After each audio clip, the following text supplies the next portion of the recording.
Keduanya sama-sama bagus, tergantung kebutuhan. Anda butuh yang mana, analisa, ada ilmunya, gitu ya. Jadi makanya saya betul ya tadi Mas Rek ya, Bu Eni bilang ilmu sih. Ya. Jadi teman-teman yang akan menguasai jagat ini ya ke depan tuh orang yang menguasai ilmu sih seperti ke depan. Jadi ilmu kuasai, belajar terus. Makanya saya terakhir bilang jangan stop belajar, gitu ya. Siap. Thank you Kak Susan. Ya, jadi harus dianalisa dulu. Benar betul nggak sih? Ya, betul. Jangan sampai tiba-tiba masuk investor, tapi ternyata malah jadi bencana kalau kata Mas Rek ya. Ya. Nah, oke, saya pengen nanya lagi balik ke Mas Menis nih tentang operation lagi, tentang tim. Nah, salah satu challenge dalam menjaga operasional itu kan tim tadi ya, yang leadernya dan sebagainya, dan utamanya pasti yang mengeksekusi kan ya Mas ya. Nah, gimana sih Mas kalau tadi kan leadernya yang diperbaiki. Nah ini kalau misalkan membangun tim yang solid agar operasional bisnis ini dapat terjaga tuh gimana caranya Mas? Oke, kita di bisnis kuliner pasti masalah terbesar tuh orang ya. Karena satu outlet dia berapa staff tuh yang kita hiring. Apalagi kalau misalnya kita outletnya banyak, itu banyak hal yang harus kita kerjakan. Dan seringkali yang kita capture itu masalah. Jadi pas di lapangan kok masalahnya banyak gitu. Terus kita benahin di dalam terus, padahal bisa jadi masalah itu bukan muncul di dalam, masalahnya muncul dari awal. Di awal tuh gimana? Ketika kita dari awal itu adalah ketika dari mulai kita melakukan perekrutan. Serikaya di situ. Jadi hal pertama ya yang perlu kita lakukan ketika kita akan bangun tim yang ideal. Nanti saya ceritain yang ideal, tapi lapangannya gimana sih kesulitannya ya. Yang ideal tuh pertama kali, contoh kita mau buka toko. Toko itu ada bagian kasir, Anda sendiri ya. Ada bagian produksi, dapur, ada bagian layanan servis. Yang paling benar itu adalah kita harus nempatin orang yang paling pas karakter dan kemampuannya di posisi yang tepat, betul kan? Nah, sehingga hal pertama yang kita harus identifikasi sebelum melakukan perekrutan, kita sudah mengidentifikasi untuk kasir itu orangnya kayak gimana sih yang harus kita rekrut, kualifikasinya. Itu harus jelas. Di kasir itu bukan orang yang extrovert aja, tapi orang yang rajin, rapi, dan teliti gitu kan. Contoh seperti itu. Terus bagian servis harus kayak gimana? Oh mungkin dia harus extrovert, dia harus nyaman ngomong, dia harus bisa upselling, dia harus bisa komunikasi sama konsumen dan lain sebagainya. Jelas kualifikasinya. Mau di kitchen seperti apa? Ya dia senang masak, dia bisa berdiri mungkin di dapur yang panas dengan pressure yang cukup ekstrim ya, dengan orderan yang banyak di dapur. Nah itu hal pertama yang kita perlu identifikasi dulu. Sebenarnya untuk bisnis kita itu ada berapa fungsi atau ada berapa jenis pekerjaan yang harus dipenuhi. Dan setiap pekerjaan yang harus dipenuhi itu butuh kualifikasi seperti apa. Itu harus clear dulu, harus jelas dulu aturan mainnya. Nah, setelah itu clear, baru kita melakukan namanya perekrutan. Rekrutnya simpel. Yang sering kejadian yang saya lihat di lapangan, kita ngerekrut terjebak dengan yang namanya, wah orangnya kayaknya baik nih, kayaknya diajak ngomong nyambung. Nggak gitu. Jadi kalau misalnya nih, kita mau merekrut kasir, contoh, simpel ya. Kita harus jalin operasi POS. Kasir ini harus cepat nangkep kan, harus rajin. Daripada kita panjang lebar interview dia, lebih baik kita langsung aja. Ini pesan POS saya ajarin 15 menit. Coba kau praktek POS bisa apa enggak? Kalau enggak udah beres interviewnya, nggak usah nanya panjang lebar. Saya mau ikut waiter atau bagian servis, ya langsung aja coba saya konsumen, saya datang, kamu ajak ngomong saya, tawarin saya produk, bisa nggak ngomong? Kalau nggak ya udah, mau dia tinggi cantik datang itu bukan urusan, kita nggak lagi mau jadi perusahaan trainer ya, kita lagi berbisnis nih. Jadi nyari orang yang udah minimal punya basic, karena itu karakter ya. Contoh produksi dapur, kita nyarinya bukan orang yang pengalaman, orang fresh, nggak ada masalah. Ajarin aja proses buat apa, kayak nasi goreng atau apa yang gampang-gampang. Diajarin 10-15, coba praktek, bisa nggak? Nggak bisa ya nggak bisa. Nah, jadi hal pertama yang kita perlu pastikan tadi dari proses hiringnya dulu, itu sedapat mungkin cari orang-orang yang memang tepat sesuai dengan posisinya itu dulu. Kadang-kadang kejadiannya adalah dari penempatnya udah salah, sehingga mau kita taruh training kayak gimana ya nggak berkembang ya, karena memang bukan bidangnya. Ini yang nomor satu. Nah yang kedua, setelah kita nyari tempat tepat, kita harus melakukan training kalibrasi dulu. Ya, tadi misalnya dia harus masak, dia harus kasir, jadi training dulu sampai bisa, baru dia kerja. Yang kejadian adalah dia belum punya kemampuan teknis, hard skill ya. Ya udah belajar sambil kerja. Gimana ceritanya? Masuk dapur aja udah keringetan dia.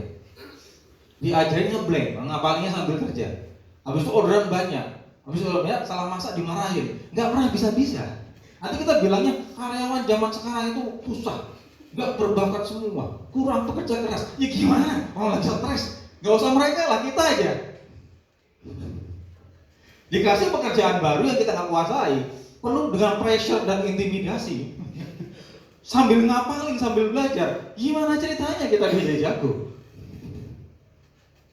Kesalahan mindsetnya adalah kita mempekerjakan orang dengan berpikiran ini orang ada potensi. Potensi itu nggak akan membuat orang perform, percaya sama saya. Yang kita perlu lakukan adalah bekali dia, jadikan dia mampu, baru suruh kerja. Itu perform. Jadi pertama hiring dulu nih, dibenahin sesuai posisinya. Setelah kedua bekali hal-hal basic dulu untuk dia bisa bekerja, baru kemudian biarkan dia bekerja. Udah beres belum? Belum. Dari pengalaman saya, untuk membuat orang expert tuh minimal butuh 1 bulan sampai 3 bulan dengan proses. Pertama, training basic di kelas nggak ada pressure. Jago teori, masuk ke lapangan, ngeblank loh kepalanya. Apalagi anak baru, nggak ngerti cara masak, nggak orang ngalamin tiba-tiba ada CO 20 masuk semua, wah stres. Tiba-tiba ini mana orderannya konsumennya mana-mana, wah stres semua tempat blank. Artinya setelah dia menguasai teknis, masuk ke lapangan dia harus dimentorin, ada pendampingan dulu. Ya, tunggu jaga itu sekitar mungkin 1 minggu, 2 minggu segala macam, itu harus diawasin terus. Dan jangan langsung kita punya 50 menu, langsung buat 50 menu, stres ya. Kasih dikit-dikit aja, misalnya 50, hari pertama 10 dulu, udah lancar, ulang-ulang terus hari kedua, tambah 10 lagi, hari ketiga ya 10 hari lah, 2 minggu menguasai 50 menu cara masak. Lakukan secara bertahap. Ya, sehingga ada proses mencari orang yang tepat, satu udah pasti. Yang kedua pembekalan dasar, ketiga pendampingan di lapangan. Yang terakhir itu yang namanya recall training atau reassessment ulang. Jadi walaupun mereka sudah benar nih kerjanya, harus kita kontrol terus, di-assess ulang, konsisten nggak? Kalau perlu lakukan training ulang lagi. Nah itu setelah 3 bulan baru kebentuk lancar kerjanya. Jadi memang membentuk tim yang siap kerja itu tidak mudah. Tetapi sekali udah kena, pusing kita hilang. Kuncinya sabar. Makasih. Ya kayaknya kesimpulannya terakhir ya. Kuncinya sabar gitu ya. Jadi tadi diawali dari kita harus tahu dulu siapa yang mau kriteria yang kita mau rekrut ya. Habis itu intinya diawali dari perekrutan. Nah setelah itu diajarkan basicnya, pendampingan, dan yang terakhir sabar tadi. Oke, nah saya pengen tanya juga ke Bu Heni nih. Nah ini kan hari ini kita akan ada launching ya, launching sekolah bisnis kuliner atau kita biasa sebut dengan SBK. Nah apa harapan Bu Heni dengan adanya SBK ini memiliki dampak seperti apa sih untuk UMKM, utamanya mungkin di wilayah Semarang dan sekitarnya, Bu Heni? Baik, terima kasih Mas Edu.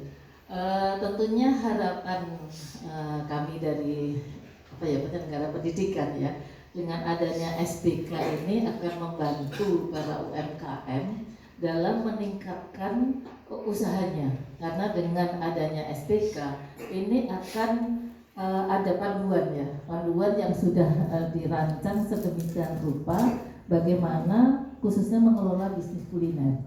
Jadi ini sangat membantu menurut saya. Karena di sana nanti akan dibimbing, akan diberikan mentoring oleh para expert yang sudah punya pengalaman jatuh bangun ya Mas Rek ya.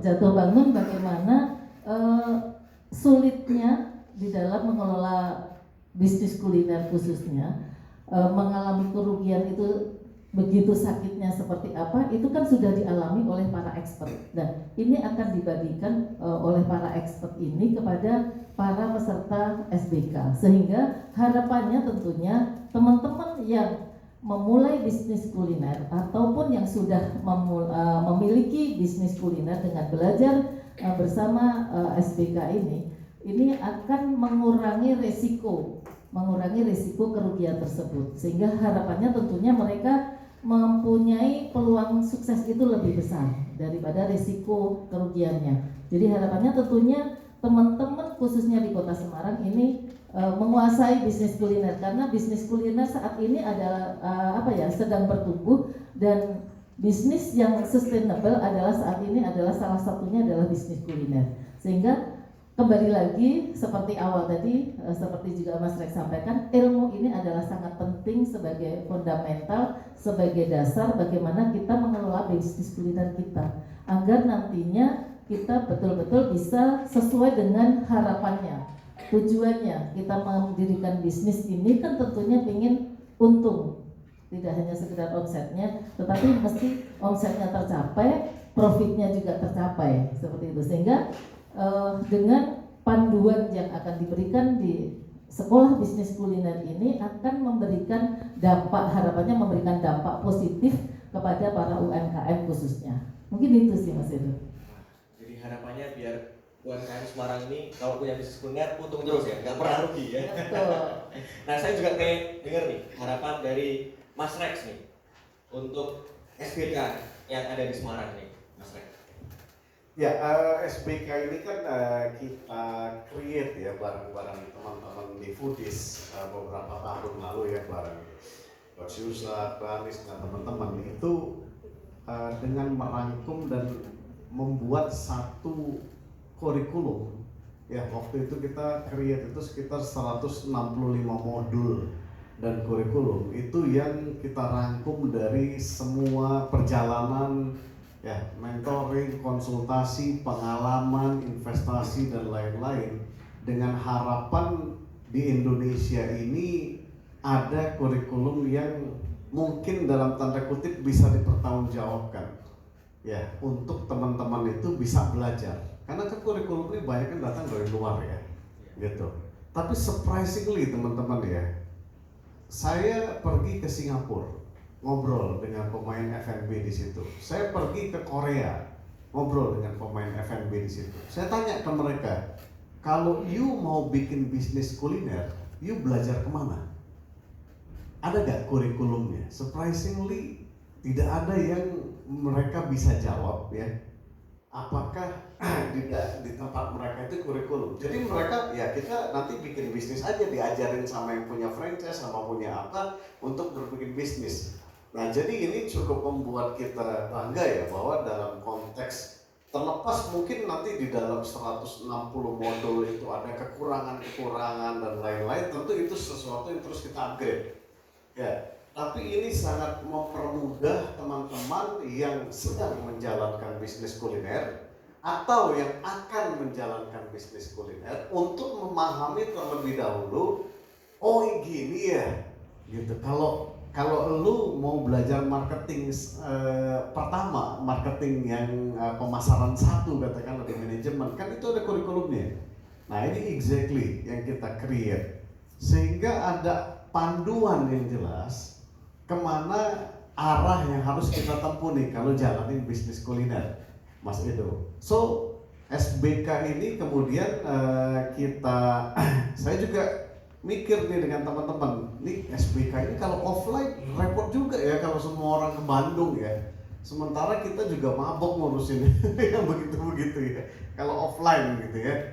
Nah akhirnya singkat kata Coach Yusak memperkenalkan kita dengan Geraha Wisata ya, menjodohkan. Nah kemudian kita bicara, kenapa tidak kita punya offline yang memang kurikulumnya bisnis kuliner ya, yang kita pusatkan ada di Semarang, ya, gitu. Nah sehingga akhirnya singkat kata sampailah kita pada hari ini ya, kedepannya insya Allah Geraha Wisata ini bisa menjadi salah satu tempat di mana teman-teman bisa bersekolah secara kurikulum yang baik Ya, jadi ada pilihan. Ya, teman-teman mungkin nanti bisa ambil pilihan ya kejuruan atau ambil memang ya modelnya kita udah siapkan, selesai dari kurikulum lu bisa terjun ya gitu. Tapi hal yang menarik selain dari kurikulum adalah tentu aja akses ya. Kita di Foodies ya dengan semua teman-teman Foodies, karena teman-teman mau bisnis apa? Bisnis ayam, ayamnya beli di mana? Outsourcingnya kemana? Packagingnya beli kemana? Ya nanti kalau sudah bisnisnya berkembang, investornya siapa? Ya kemudian kalau mau pakai teknologi ini, teknologinya kemana? Nah itu akses yang sangat mudah sekali kita berikan. Ya, yang which is ini kadang-kadang ya sulit sekali mencari akses-akses seperti ini. Nah, jadi ini harapannya Mas Edo. Ya, dengan kurikulum yang sudah kita buat, ya ada sekolah bisnis kuliner offline yang akan dipusatkan di Semarang. Nah, kita bisa membentuk pengusaha F&B yang modalnya udah jauh lebih baik. Modalnya sudah punya knowledge dan punya akses. Ya, sehingga nanti harapan kita bertumbuh nih banyak pemain F&B yang memang sudah kuat fondasinya sejak awal. Ya, dia memulai bisnisnya sudah paham harus gamenya seperti apa, dan tentu impactnya jauh lebih besar ya, buka lapangan pekerjaan lebih baik gitu, dan Indonesia akan bangga dengan brand-brand lokal yang akhirnya menjadi penguasa di negeri sendiri tentunya. Gitu. Keren sekali ya. Harapannya adalah brand-brand lokal Indonesia bisa merajai di negara sendiri ya Mas Rega. Dan bisa keluar, bisa Dan keluar. bisa bahasa dunia ya. Ke dunia, oke. Keren banget nih ya. Kurikulumnya udah dirancang sedemikian rupa ya. Yang ngajar juga expert, para praktisi sudah berpengalaman di bidangnya ya. Nah, belajarnya dari pengalaman, nggak usah pengalaman sendiri ya, karena mahal kalau pengalaman sendiri ya. Ya, dari tadi saya udah tanya terus nih ya. Saya pengen gantian dong nih yang nanya dari peserta nih. Mungkin 2 orang boleh deh ya. Mungkin ada yang mau tanya nih, silakan angkat tangan. Yang